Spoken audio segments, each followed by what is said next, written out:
Los evangelios son un conjunto de relatos que nacen de manos humanas.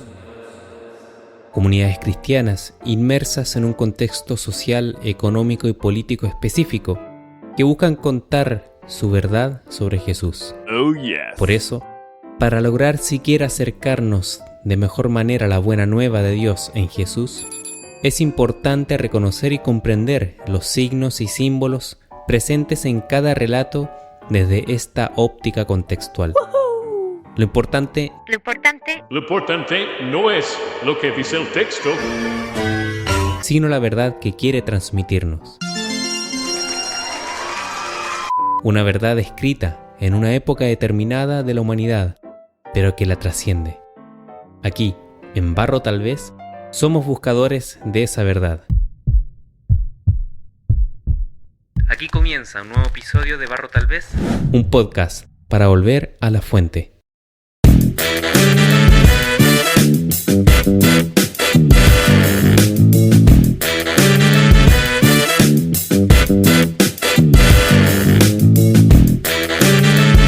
Bienvenidas y bienvenidos a un nuevo episodio de Barro Tal Vez, el séptimo ya de esta segunda temporada. Terminamos, así muy entre comillas, la experiencia de la Semana Santa con el gran hecho que tiene a todos perplejos, la resurrección. Digo que terminamos, así entre comillas, porque sabemos, como cristianos, que la experiencia en cruz de Jesús es un devenir constante al que estamos sujetos, un devenir que se nos presenta a lo largo de nuestra vida, que se nos revela constantemente en los crucificados de hoy y en nuestras propias cruces. Y también digo que nos deja perplejos, porque, queramos o no, para nosotros, seres acostumbrados a la comprobación de las situaciones y también acostumbrados a la cuestión material de la vida, no deja de asombrar que no exista cuerpo en la tumba. Nuestra fe es la que nos hace continuar en este camino y que nos permite abrazar la resurrección de Jesús. Para el día de hoy, la Iglesia nos invita a reflexionar en torno al texto de Juan, un evangelio que ya ha estado bien presente en este tiempo cuaresmal y que nos relata justamente sobre la tumba vacía. Bueno, sin más preámbulo, te invito a buscar un lugar cómodo y escuchar con atención esta buena nueva según San Juan, capítulo 20, versículos del 1 al 9. El texto dice así.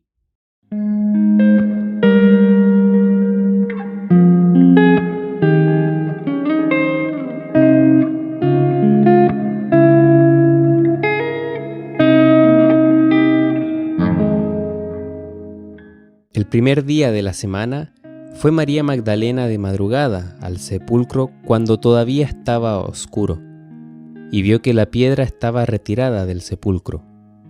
Echó a correr y llegó donde Simón Pedro y el otro discípulo a quien Jesús quería, y les dijo: «Se han llevado del sepulcro al Señor y no sabemos dónde lo han puesto».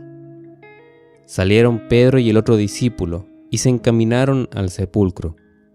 Corrían los dos juntos, pero el otro discípulo corrió por delante, más rápido que Pedro, y llegó primero al sepulcro.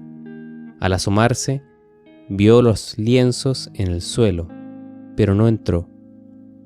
Detrás llegó también Simón Pedro.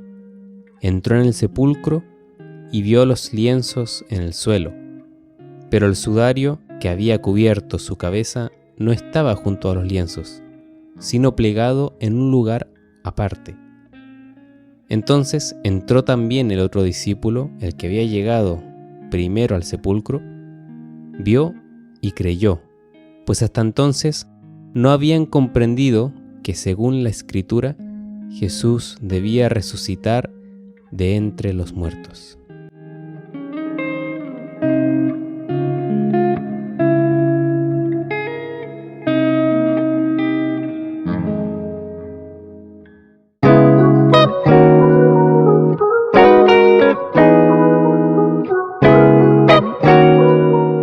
La semana pasada estuvimos analizando los textos previos a la Última Cena y a la Pasión de Jesús. Veíamos las diferencias entre dos situaciones contrapuestas, Por un lado, la mujer que actuaba con toda la misericordia que su corazón podía dar, al llenar de perfume la cabeza de Jesús, con un perfume bastante caro, que era símbolo de todo lo que ella poseía, el perfume de nardo. Y por otro lado, la traición de Judas, amigo de Jesús. Hablamos sobre la figura extraña para la época del hombre del cántaro, aquel a quien los discípulos preguntaron dónde podían llevar a cabo la cena y que debieron además seguir por mandato del mismo Jesús. Y es que se trataba de un hombre realizando una labor que pertenecía a mujeres o niños, un hecho súper contracultural y del que no tenemos solo una respuesta. Y aunque no leímos debido a su extensión, eran alrededor de 120 versículos, también dijimos algo sobre la pasión de Jesús. Tratamos de responder por qué las escenas que leemos sobre la detención de Jesús, su interrogatorio, sus palabras o sus silencios, ya están en el Antiguo Testamento.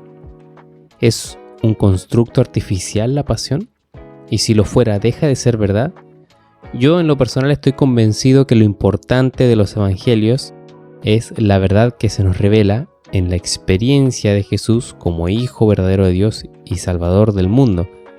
Todo lo escrito en los evangelios nos muestra la experiencia divina de un pueblo, de comunidades concretas. Hay que ir entonces al fondo, a lo profundo de los textos y no quedarnos en la superficie de los hechos que se mencionan. Tratar entonces de comprender la verdad que se nos quiere revelar y no quedarnos solamente en el hecho que se nos relata. Bueno, eso fue la semana pasada. Para esta semana, como ya mencioné, está la tumba vacía. ¿Qué tema el de la resurrección? Obviamente hay distintas corrientes de pensamiento que han tratado el tema. Algunas de ellas, por ejemplo, lo llevan al plano existencial de la palabra, de su etimología y su significado. Otros lo llevan al plano más material. Para los primeros, se trata de una cuestión interior, como un levantarse, un ponerse en pie en cada situación adversa de la vida que nos lleva, entre comillas, a morir. Y para los segundos se trata efectivamente de un cuerpo que, estando muerto, se ha levantado, se ha puesto en pie y que la promesa es que a todos nos caerá esa suerte en el fin de los tiempos. Como verán, no es sencillo tratar el tema de la resurrección. Comienzo entonces con una pregunta muy sencilla. ¿Por qué la resurrección es un domingo? ¿Te has preguntado eso? Bueno, inicialmente en los tiempos de Jesús, el sábado o Shabbat era un día central y lo sigue siendo para hoy en la fe judía. El sábado marcaba los días de la semana. Después, para los romanos, cada día de la semana tenía un nombre dedicado a cosas del universo, objetos del cielo, día de la luna, día de Marte, día de Mercurio, día de Júpiter, etc.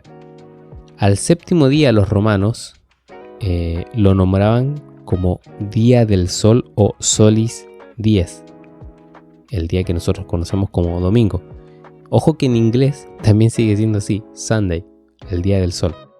Bueno, después, por influencia del cristianismo y sobre todo de la creencia, se dice en la historia, de la creencia del emperador Constantino, ahí ustedes pueden buscar quién fue, cuál es su relación con el cristianismo, es que el día del sol o solis dies pasa a llamarse Dominicus, es decir, día del Señor.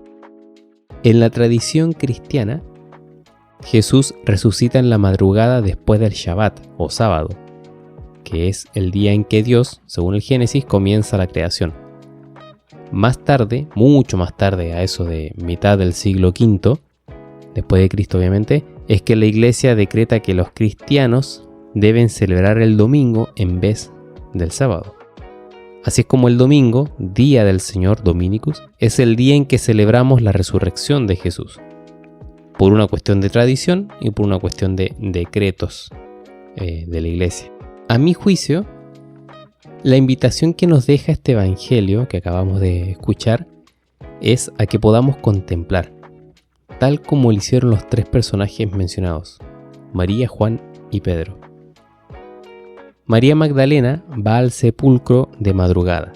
Sabemos que las mujeres en aquella sociedad cumplían un rol servicial. La semana pasada, de hecho, estuvimos hablando de esto, del acto de ungir con perfumes a los muertos como una obra de caridad. Bueno, María Magdalena, que aquí es nombrada como ella sola, pero en los otros evangelios va acompañada, se acerca a la tumba de madrugada, es decir, a oscuras, para cumplir con lo que social o culturalmente se esperaba. No era nada extraño que lo hiciera. Pero al llegar es que se lleva la sorpresa. La tumba está abierta y sin el cuerpo de Jesús. Lo esperable es justamente que ella se cuestione: ¿y dónde está el cuerpo? ¿Dónde está la materialidad que aquí descansaba? Más que, oh, resucitó. Por eso corre para avisar, no a todos los discípulos, sino a dos en particular. Y nuevamente no corre para decirles resucitó, sino más bien lo robaron o no sabemos dónde lo dejaron. Allí en la escena aparecen Pedro y Juan, apóstoles que frecuentemente acompañan a Jesús en sus diversas situaciones. Ya conocemos pasajes de la Biblia en que son los discípulos que Jesús llama desde sus barcas. Ellos presenciaron la transfiguración de Jesús, son quienes suben al huerto de Getsemaní con él antes de ser detenido, etc. No sé si son los discípulos más cercanos, pero por lo menos son los más nombrados y los que representan al resto del discipulado de los apóstoles y que están constantemente presentes en la Biblia. Juan es más joven y llega antes al sepulcro, es más rápido, pero se queda en la entrada mirando la situación. Pedro, podríamos decir, es un poquito más torpe, llega después y entra. No se queda mirando de lejos, entra sin importarle nada. Entonces, yo me pregunto, ¿qué es lo relevante de todo esto? Pasa que este evangelio, el de Juan, si ustedes hacen la comparación, es el único que pone en la escena de la tumba vacía a los dos apóstoles. Pone a Pedro y se pone al mismo. Tanto Mateo como Marcos y Lucas relatan esta escena como presenciada solo por mujeres. Podrán diferir en cuáles mujeres, podrán diferir en la aparición de otros personajes como aquellos seres luminosos o ángeles, podrán diferir en algunos datos como en un evangelio salen corriendo las mujeres para contar la situación a los discípulos, mientras que en otro no cuentan nada a nadie.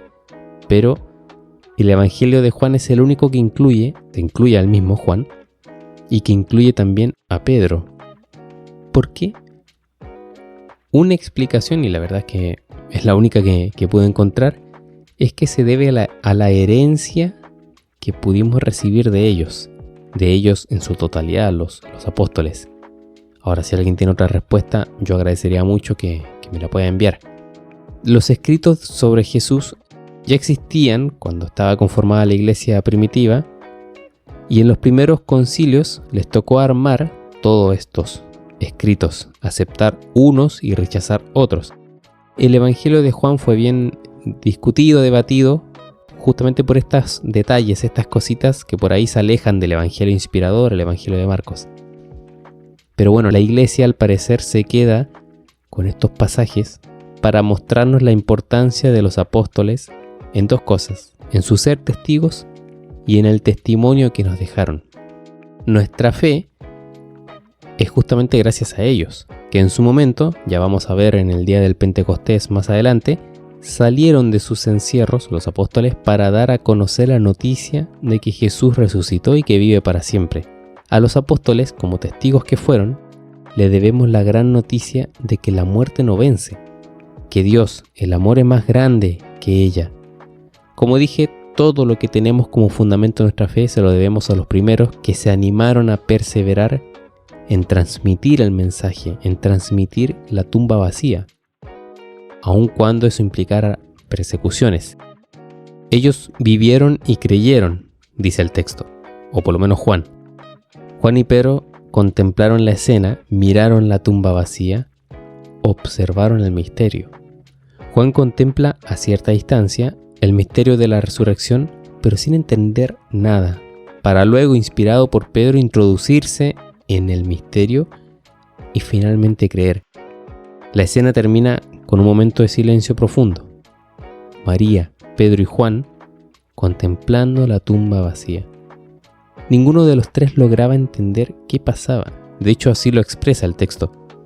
Abro comillas, pues hasta entonces no habían comprendido que según la Escritura, Jesús debía resucitar de entre los muertos. La resurrección para los discípulos es a primeras incomprensible.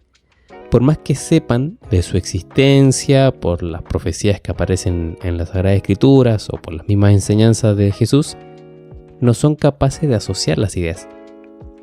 Yo me pregunto, ¿cómo lo van a hacer si están en la tumba donde estaba el cuerpo de su maestro y ya no está? La preocupación de ellos, lo voy a decir de este modo, no es de tipo espiritual, entendiendo que la resurrección es una cuestión que pertenece a ese plano. La preocupación de ellos es afectiva. ¿Dónde está nuestro maestro, nuestro amigo? Pero cuidado, que no se trata de una contraposición de lo afectivo con lo racional, al contrario. Es el desafío de abrazar afectivamente, con fe, una idea que racionalmente excede. Amigas, amigos, yo creo que lo relevante en esto es que puedas darte el tiempo para preguntarte, luego de contemplar el misterio de la tumba vacía, ¿qué es la resurrección? ¿Qué entiendo por resurrección de Jesús o qué sensaciones aparecen cuando pienso en aquella palabra? Te invito a no dejar de cuestionar tu fe en el sentido de hacerte preguntas importantes, porque así puedes conocer en qué crees y justamente crecer en ello.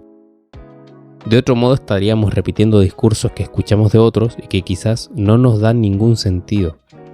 Discursos que repetimos porque siempre se hizo así o siempre se dijo así.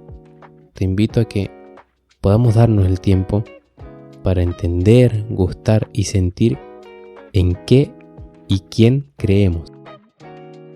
Bueno, les dejo un abrazo grande, una feliz Pascua a todas y todos, y que podamos seguir creyendo en Jesús y que su ejemplo nos ponga siempre de pie en estos días y en los últimos. Un abrazo grande y nos encontramos la próxima semana en un nuevo episodio de Barro Tal Vez, un podcast para volver a la fuente. Chao.